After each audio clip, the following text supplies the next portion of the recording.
The history of the Castlerosse cannot be told without reference to the history of the Brown family, later to be the great Kenmare Castlerosse dynasty, whose presence in Killarney goes back more than 400 years.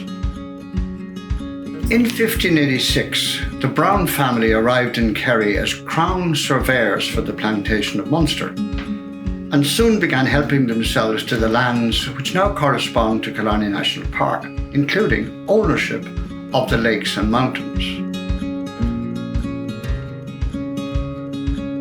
Valentine Edward Charles Brown, Viscount Castlerosse, or simply Castlerosse as he was known,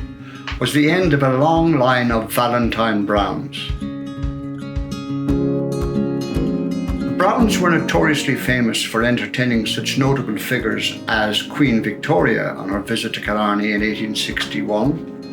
as well as her son Edward VII, who spent a week at the Royal Victoria Hotel,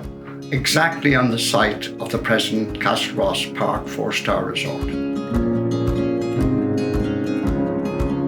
Lord Castlerosse was a larger-than-life character, his personality and size only equalled by his love, pride and ambitions for Killarney, where he resided for much of his latter life. Lord Castlerosse died at the age of 52 in 1943,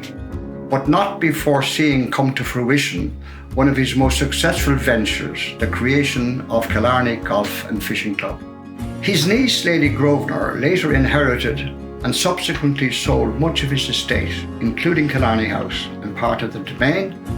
however retained the most scenic location of the Kenmare estate with panoramic views of the lower lake and the magnificent mountains as the location for which she would later build the Castlerosse Drive-In Hotel.